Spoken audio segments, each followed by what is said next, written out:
Well, Dean, thanks for being here. I want to start by kind of telling telling your story and how you got interested in art. Even in college years, I was interested in visual arts. I'm not an artist, never have been.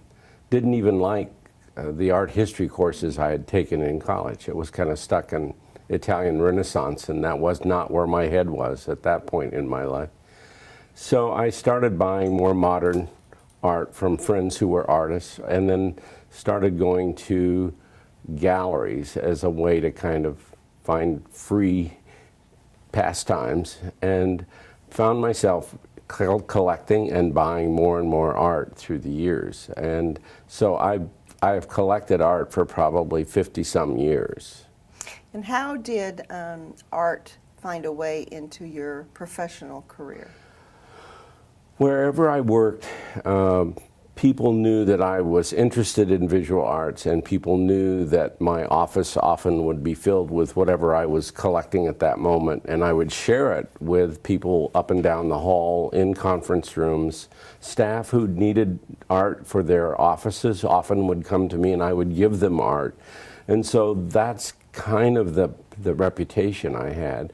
In my last job at the Community Mental Health Center, the people we served often referred to me not as the director or not as dean or Mr. Settle. They referred to me as the art guy. And so that was kind of the persona that I had at the Mental Health Center. You started a couple programs there, Artists on the Edge and Writers Workshop. Tell us about those. Soon after I began my work at the Mental Health Center and hung the art, and even in the reception area we had art hung, people began to bring me art. People would hang stuff on my doorknob. Community support workers would find someone that they were working with who had an artistic interest and ability, and they would bring samples of their work to me. It was drawings, it was paintings. We even had a lot of photographers involved, which was interesting to me. And so as I worked, more and more people would bring me material, and it wasn't dozens, it literally was hundreds of people. Mental Health Center served between 4,000 and 5,000 people at the time I was there. And I would estimate that at any given time, 5 to 10% of those people were creating art, sometimes just for themselves, something that they would do and then slide it under their bed. They never showed it to anyone. But it was a way for them to fill time, meaningfully fill time. It was a way for them to build self-esteem. They could actually create something that they felt good about it, and they would get positive comments from others. And so that kind of environment really led to a brunch that my wife and I had one Sunday morning with Chip and Donna Wood. And it went kind of like, I see all these people that I work with who have a real interest in art. What could we do through the Woods Charitable Fund to maybe open put together an open studio? And so both of them liked the idea. Chip had a golden idea that still goes on to this day, and that is every time the group comes together, hire someone from the funds we provide who is a working artist in the community. And so that continues on to this day. The visual artists began in the basement of the Mental Health Center, and the writers began in the basement of Centerpoint at 13th and E. So the programs live on today at Centerpoint. Today, after I retired, Centerpoint took over the executive function. Retha Knapp now sets up the shows, curates, gets the framing done, and they show every first Friday and have continuing shows down in the Haymarket. And your passion these days is the Metro Gallery. Tell us about that. Well, many people suggested when I retire, follow your passion. I hear that often, I read that often, and so art was something that I felt very strongly about, and I enjoyed it, filled my time very positively. I enjoy meeting artists and talking with artists and hearing why they create. And so The day that I retired, my wife took me out to eat, and the conversation went along the line of, what are you going to do with all the art that's in your office and your conference room? And when we did our fearless retirement budget, not one dime was allocated for storage of art. So a glass of wine later, I think I said something like, okay, we'll just open a gallery. So that's really what happened. We had no place to store it. I wasn't going to pay to store it. And so that was the way it emerged. And then kept thinking about where the synergy might be in the community. And through the years, I had always used Steve Pesch and the framing company to do my own framing on N Street. And he'd been there 30 plus years. And so we found space next door to his business. And next month, it'll be in May, we will be 5 years as a gallery in the community and doing quite well.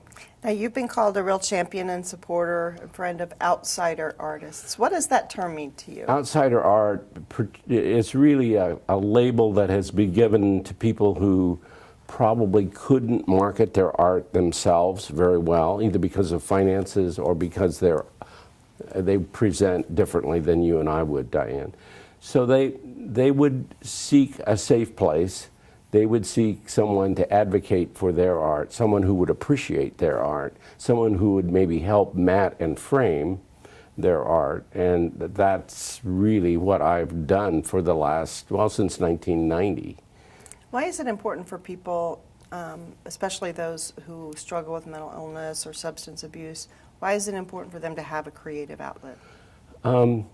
Society does not very positive things to people with mental illness. Often their doctors and their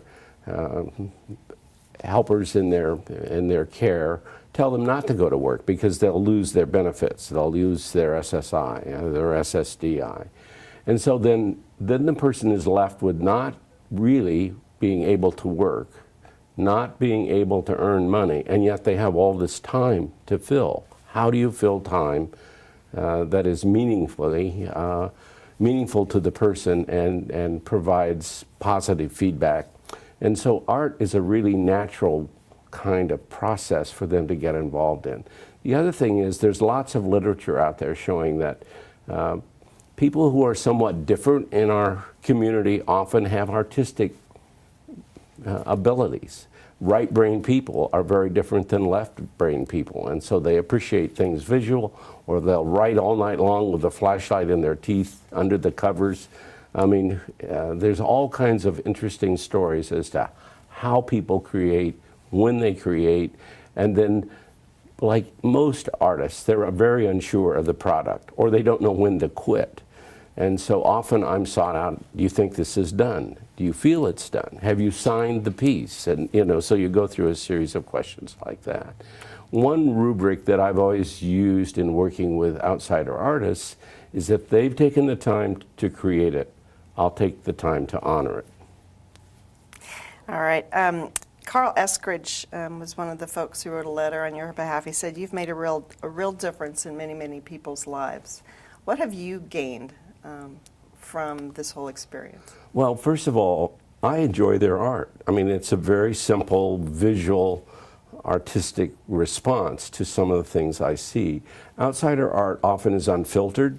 They create things and present things that someone who goes to art school and is well-trained would never spend the time to create. So it's a different kind of material that comes to me.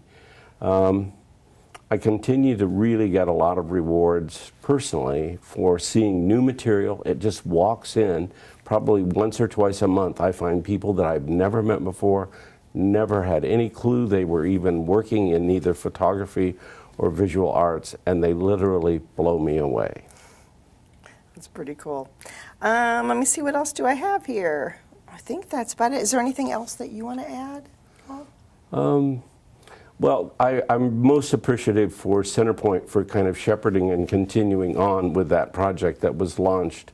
The Writers on the Edge and the Artists on the Edge, I think, serves a very necessary role in our community, and I'm pleased to see that go on.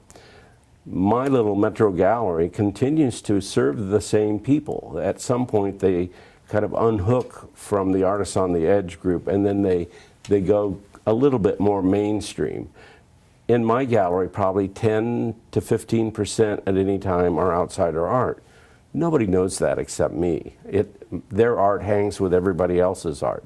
So you could have an Anne Burkholder or a Stephen Dinsmore hanging right next to a David Benish, and it all works. Well, I'm going to ask you the final question, the one I warned you about. Who is your favorite wizard?